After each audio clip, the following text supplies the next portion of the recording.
Hello viewers, welcome to commerce classes. ఈ వీడియోలో మనం డిస్కస్ చేయబోయే టాపిక్ వచ్చేసి elasticity of demand. Okay, so elasticity of demand అంటే ఏంటి, ఎన్ని kinds of elasticity of demand ఉంటుంది అని మనము ఈ వీడియోలో డిస్కస్ చేద్దాం. Okay, so now without getting late, let's begin with our discussion. So first వచ్చేసి the concept of elasticity of demand. Okay, so ఇప్పుడు మనం meaning of elasticity of demand, అసలు ఎలాస్టిసిటీ ఆఫ్ డిమాండ్ అంటే ఏంటి అని మనం ఇప్పుడు తెలుసుకుందాం. Okay, so the concept of elasticity of demand, the extent of response of demand for a commodity to a given change in variable in it's demand function. So ఈ యొక్క elasticity of demand అనే concept ఏం చెప్తుంది అని అంటే, మనకి demand ఫంక్షన్లో determinants of demand ఉంటుంది కదా, like price of the commodity, price of the related goods, income of the consumer etcetera determinants ఉంటాయి.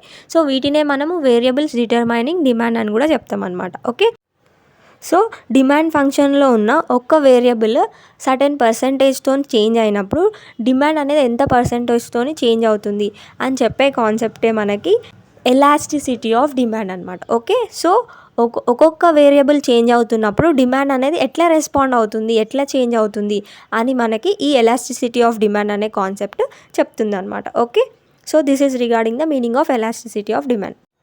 నెక్స్ట్ వచ్చేసి kinds of elasticity of demand. Okay, so మరి ఎలాస్టిసిటీ ఆఫ్ డిమాండ్ అనేది ఎన్ని కైండ్స్ ఉన్నాయి మనకని ఇప్పుడు మనం చూద్దాం.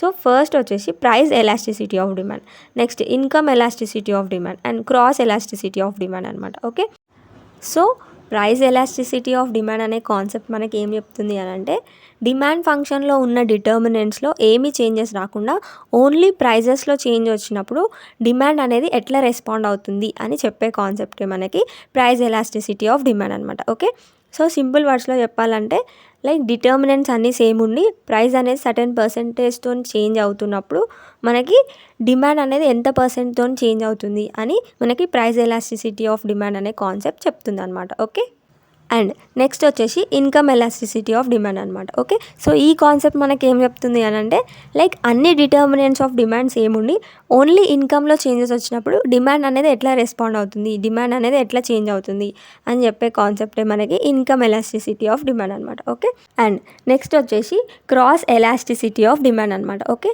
సో ఈ కాన్సెప్ట్ మనకి ఏం చెప్తుంది అని అంటే, డిమాండ్ ఫంక్షన్లో ఉన్న డిటర్మినెంట్స్ అన్నీ సేమ్ ఉండి only price of related goods అని అంటే సబ్స్టిట్యూట్ గుడ్స్ యొక్క ప్రైజెస్లో అండ్ కాంప్లిమెంటరీ గుడ్స్ యొక్క ప్రైజెస్లో చేంజ్ వచ్చినప్పుడు ఒక కామోడిటీకి డిమాండ్ అనేది ఎట్లా చేంజ్ అవుతుంది, ఎట్లా రెస్పాండ్ అవుతుంది అని చెప్పే కాన్సెప్టే క్రాస్ ఎలాస్టిసిటీ ఆఫ్ డిమాండ్ అనమాట. Okay, so this is regarding the kinds of elasticity of demand.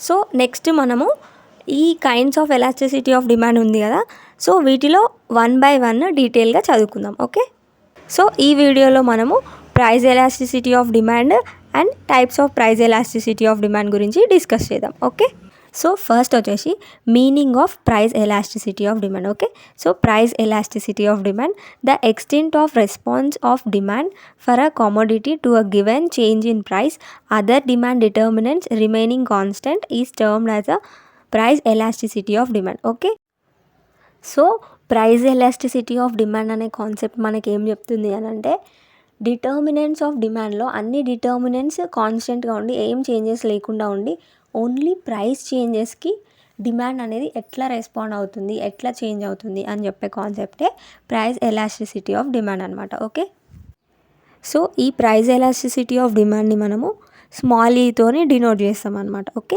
ఇది ప్రైస్ ఎలాస్టిసిటీ కాబట్టి మనము స్మాల్ ఈకి సబ్స్క్రిప్ట్గా స్మాల్ పీ కూడా రాసుకోవచ్చు. స్మాల్ పీ రాయకపోయినా ప్రాబ్లం ఏం లేదు, ఓన్లీ ఈ కూడా రాసుకోవచ్చు ప్రైస్ ఎలాస్టిసిటీ ఆఫ్ డిమాండ్కి. ఓకే, సో నెక్స్ట్ వచ్చేసి ఈ వాల్యూ కనుక్కోవడానికి మనకు ఒక ఫార్ములా కావాలి కదా, ఆ ఫార్ములా వచ్చేసి percentage change in the quantity demanded divided by percentage change in the price అనమాట. ఓకే, సో మనకి ఈ వాల్యూ క్యాలిక్యులేట్ చేయడానికి ఇంకొక ఫార్ములా కూడా ఉంది. సో ఆ ఫార్ములా వచ్చేసి ప్రపోర్షన్స్ని బేస్ చేసుకొని ఉంటుంది అనమాట. ఓకే, సో ఆ ఫార్ములా వచ్చేసి E is equals to proportionate change in the quantity demanded divided by proportionate change in the price. Okay, so మరి proportionate change in the quantity డిమాండెడ్ని ఎట్లా క్యాలిక్యులేట్ చేయొచ్చు అని అంటే, డెల్టా క్యూ అంటే change in the quantity demanded divided by Q. Q అంటే ఏంటి, original quantity. So delta Q by Q చేస్తే మనకి proportionate change in the quantity demanded వస్తుంది. And in the same way proportionate change in the price calculate చేయడానికి delta P అంటే change in the price divided by original price. So delta P by P calculate చేస్తే మనకి proportionate change in the price వస్తుంది. Okay, so ఇప్పుడు మనము ఈ వాల్యూని ఎలా క్యాలిక్యులేట్ చేయాలో ఒక ఎగ్జాంపుల్ త్రూ చూద్దాం. ఓకే, సో ఎగ్జాంపుల్ చూసినట్టయితే ఒరిజినల్ ప్రైస్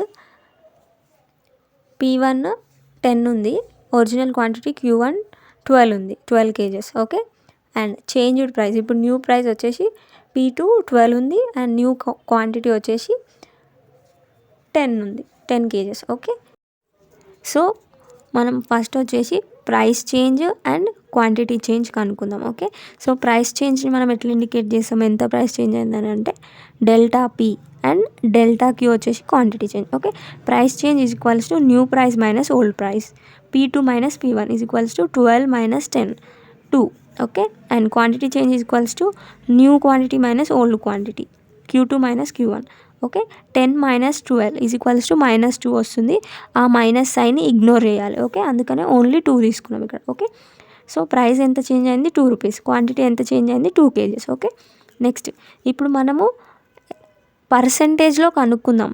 ఓకే, ప్రైస్ ఎంత పర్సెంట్ చేంజ్ అయింది అండ్ క్వాంటిటీ ఎంత పర్సెంట్ చేంజ్ అయింది. ఓకే, సో ఫస్ట్ వచ్చేసి percentage change in the quantity is equals to 2. ఎంత క్వాంటిటీ చేంజ్ అయింది 2 kgs కాబట్టి 2. అండ్ ఒరిజినల్ క్వాంటిటీ ఎంత ఉండే 12 ఉండే. ఓకే, 2/12 ఇంటూ 100 చేయాలి. ఓకే, ఓకే, ఎంత క్వాంటిటీ చేంజ్ అయింది డివైడెడ్ బై ఒరిజినల్ క్వాంటిటీ ఎంత ఉంది ఇంటూ 100 చేస్తే మనకి పర్సంటేజ్ చేంజ్ ఇన్ క్వాంటిటీ వస్తుంది. ఓకే, ఈజ్ ఈక్వల్స్ టు 16.66% అనమాట. ఓకే, సో ఎంత పర్సంటేజ్ ఆఫ్ క్వాంటిటీ చేంజ్ అయిందంటే 16.66% క్వాంటిటీ చేంజ్ అనేది మనకు ఉంది. Okay, next percentage change in the price same, ఎంత ప్రైస్ చేంజ్ అయింది 2 rupees divided by original price ఎంత 10 ఇంటూ 100 క్యాలిక్యులేట్ చేస్తే మనకి 20% వచ్చింది. ఓకే, సో ఇప్పుడు మనము ఈ వాల్యూ క్యాలిక్యులేట్ చేద్దాం ఫార్ములా యూజ్ చేసి. Okay, so percentage formula use చేస్తే మనకి ఎంత is equals to percentage change in the quantity divided by percentage change in the price. So ఎంత పర్సంటేజ్ ఆఫ్ క్వాంటిటీ చేంజ్ వచ్చింది మనకి 16.66 divided by percentage change in the price 20 is equals to 0.83 వచ్చింది మనకు answer. Okay, and next proportional change formula use చేసి మనం ఈ వాల్యూని ఎట్లా కనుక్కుంటామో చూద్దాం. Okay, E is equals to delta Q by Q అంటే original quantity, next divided by delta P by P అంటే ఎంత ప్రైస్ చేంజ్ అయింది డివైడెడ్ బై పీ అంటే ఒరిజినల్ ప్రైస్ అనమాట, అంటే P1. ఓకే, సో ఇప్పుడు మనకు వచ్చిన వాల్యూస్ని ఈ ఫార్ములాలో సబ్స్టిట్యూట్ చేయాలన్నమాట. Okay, so delta Q is equals to 2 and Q is equals to 12, next delta P is equals to 2 and P is equals to 10. Okay, 2 divided by 12 calculate చేస్తే మనకి 0.166 వస్తుంది. నెక్స్ట్ 2 డివైడెడ్ బై 10 క్యాలిక్యులేట్ చేస్తే 0.2 వస్తుంది. Okay, so ఈ 0.166ని 0.2తో మనము divide చేస్తే మనకి 0.83 వస్తుంది అనమాట. సో ఈ 0.166 అనే వాల్యూ ఏంటి అని అంటే proportional change in the quantity demanded. ఈ 0.2 అనేది proportional change in the price. Okay, so proportionate change in the quantity demanded by proportionate change in the price is equal to 0.166 divided by 0.2 calculate చేస్తే మనకి 0.83 వచ్చింది. Okay, so ఈ విధంగా మనము పర్సంటేజెస్తో calculate చేయొచ్చు, ప్రపోర్షన్స్తో కూడా క్యాలిక్యులేట్ చేయొచ్చు అనమాట price elasticity of demand. Okay, so ఈ వాల్యూని బట్టి మనము ఎలాస్టిసిటీ టైప్స్ అనేవి డిసైడ్ చేస్తామన్నమాట. ఓకే, సో అందుకనే మనం ఇప్పుడు ఈ వాల్యూ ఎట్లా క్యాలిక్యులేట్ చేయాలి అని నేర్చుకున్నాం. ఓకే, సో ఇప్పుడు మనం నెక్స్ట్ డిస్కస్ చేయబోయే టాపిక్ వచ్చేసి types of price elasticity. Okay, so types of price elasticity of demand. So first వచ్చేసి పర్ఫెక్ట్లీ ఎలాస్టిక్ డిమాండ్.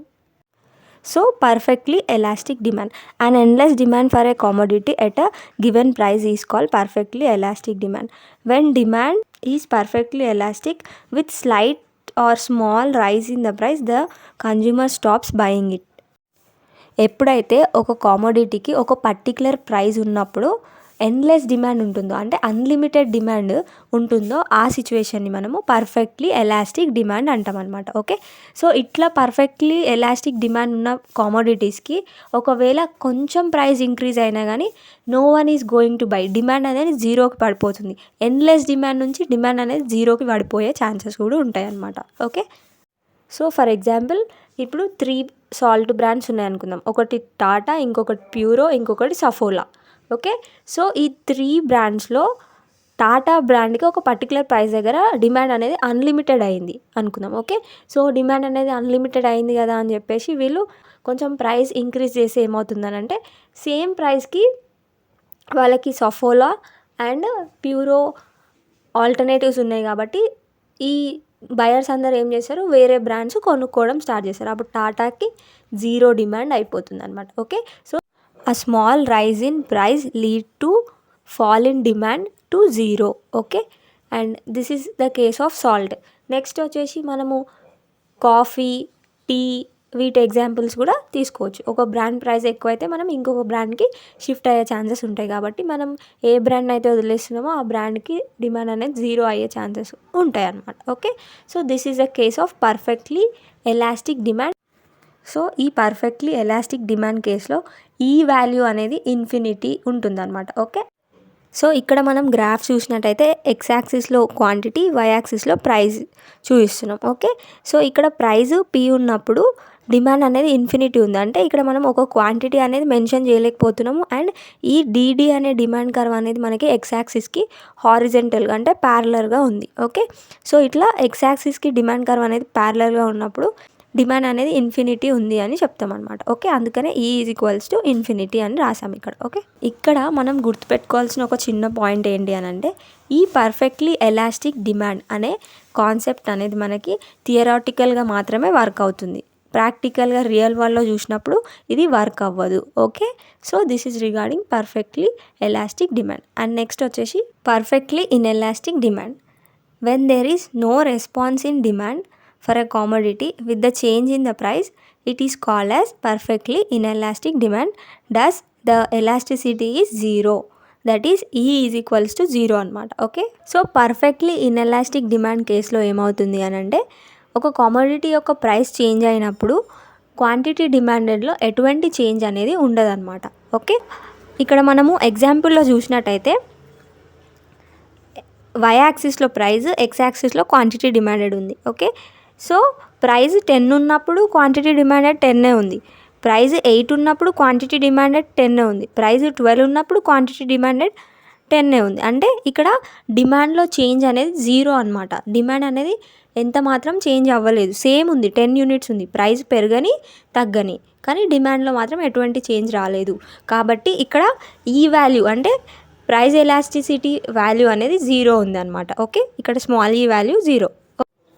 సో ఇక్కడ ఫర్ ఎగ్జాంపుల్ మనం చూసినట్టయితే ఒక ఫ్యామిలీ ఉంది, వాళ్ళు రోజుకి 1 లీటర్ మిల్క్ని కన్జ్యూమ్ చేస్తున్నారు అనుకుందాం. ఓకే, 1 లీటర్ మిల్క్ యూజ్ చేస్తున్నారు అన్నప్పుడు వాళ్ళు ప్రైస్ తగ్గినా సరే 1 లీటర్ మిల్కే కొంటారు, ఎందుకంటే అంతకన్నా ఎక్కువ కొనుక్కుంటే వాళ్ళు యూజ్ చేయకపోతే ఆ మిల్క్ అనేది పాడైపోతుంది కాబట్టి. అండ్ ప్రైస్ ఎక్కువ అయినా కానీ వాళ్ళు 1 లీటర్ మిల్కే కొనుక్కుంటారు, ఎందుకంటే వాళ్ళు కంపల్సరీగా 1 లీటర్ మిల్క్ అనేది వాళ్ళు కన్జ్యూమ్ చేస్తున్నారు రోజుకి కాబట్టి. So this is a case of perfectly inelastic demand.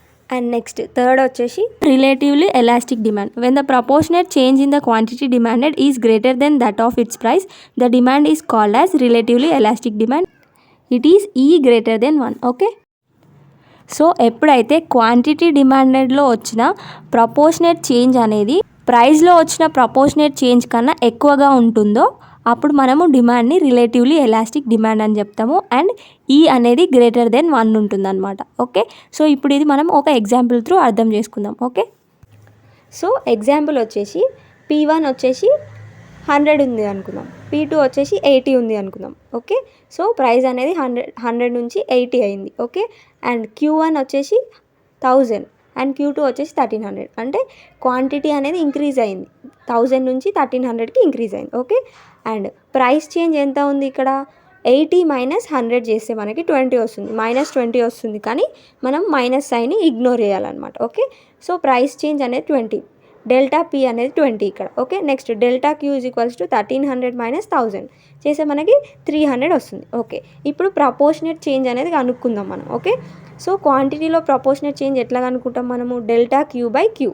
ఇక్కడ క్యూ అంటే ఏంటి అని అంటే క్వాంటిటీ 1 అనమాట. ఓకే, ఒరిజినల్ క్వాంటిటీ 1000 తీసుకోవాలి. ఇక్కడ డెల్టా పీ బై పీలో పీ ప్లేస్లో మనం ఏం తీసుకోవాలి? 100 తీసుకోవాలి. ఓకే, ఒరిజినల్ ప్రైస్ తీసుకోవాలి. సో క్వాంటిటీలో వచ్చిన ప్రపోర్షనేట్ చేంజ్ ఎంత ఉందో చూద్దాం. So delta Q by Q is equal to delta Q ఎంత? 300 అండ్ ఒరిజినల్ క్వాంటిటీ ఎంత? 1000. సో 300 బై 1000 మనం క్యాలిక్యులేట్ చేస్తే 0.3 వస్తుంది. Okay, next proportionate change in price delta P by P. So delta P is equals to 20 and original price is equals to 100 అంటే P 100 అనమాట.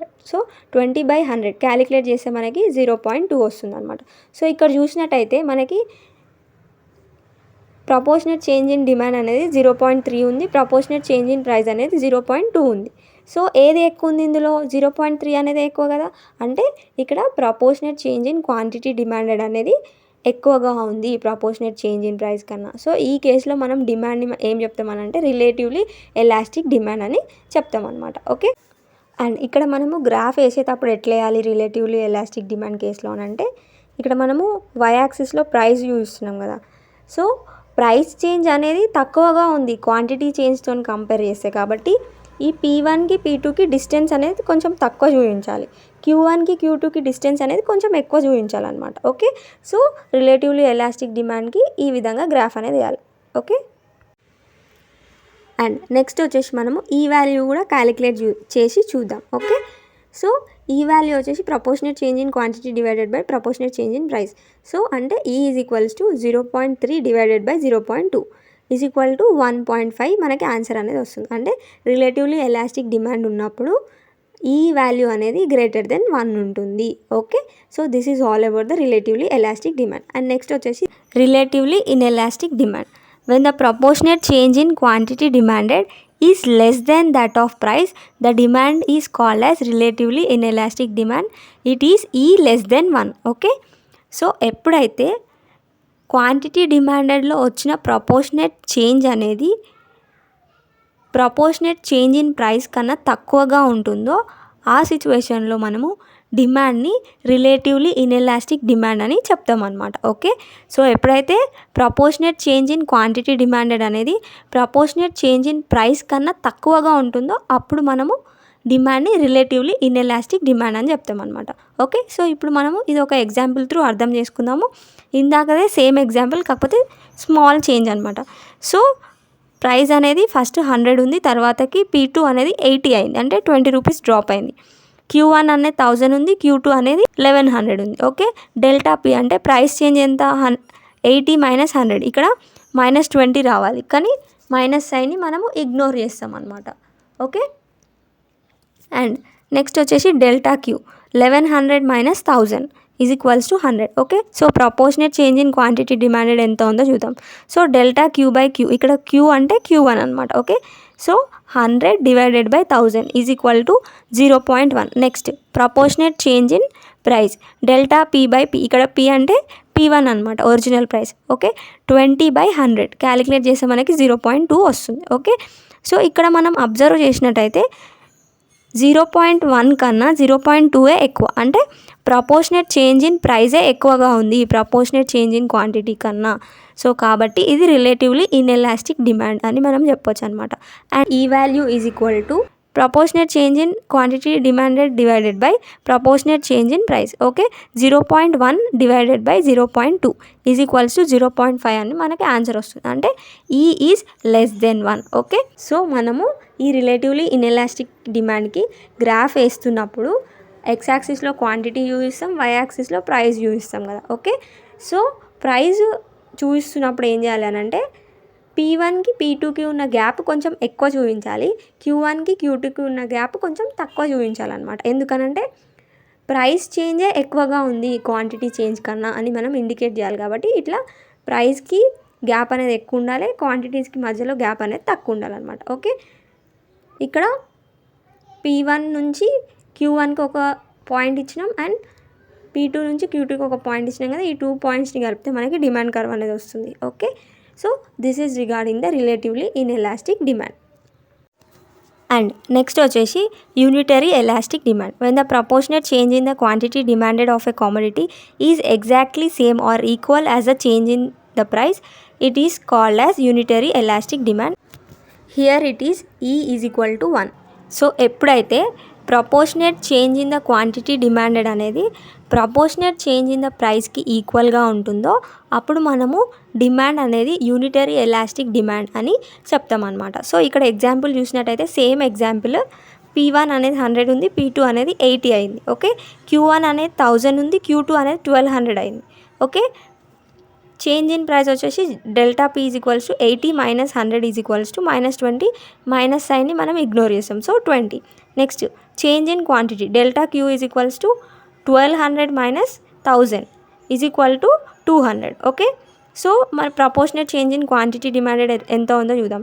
So delta Q divided by Q, ఇక్కడ Q అంటే Q1 తీసుకోవాలి మనం. Okay, so delta Q is equals to 200 divided by Q 1000. So calculate చేస్తే మనకి 0.2 వచ్చింది. Okay, next proportionate change in the price delta P divided by P is equals to 20 divided by 100. Calculate చేస్తే మనకి 0.2. Okay, ఈ అనేది మనకి proportionate change in quantity demanded by proportionate change in price కదా. 0.2 divided by 0.2 is equal to 1. So ఇక్కడ E అనేది 1 value ఉంటుందని చెప్పినాం, అది కూడా క్యాలిక్యులేట్ చేసినాం. And proportionate change in price అనేది ప్రపోర్షనేట్ చేంజ్ ఇన్ క్వాంటిటీ డిమాండెడ్కి ఈక్వల్గా ఉంటుందని చెప్పినాం. సో 0.2 ఈక్వల్గా ఉంది కదా.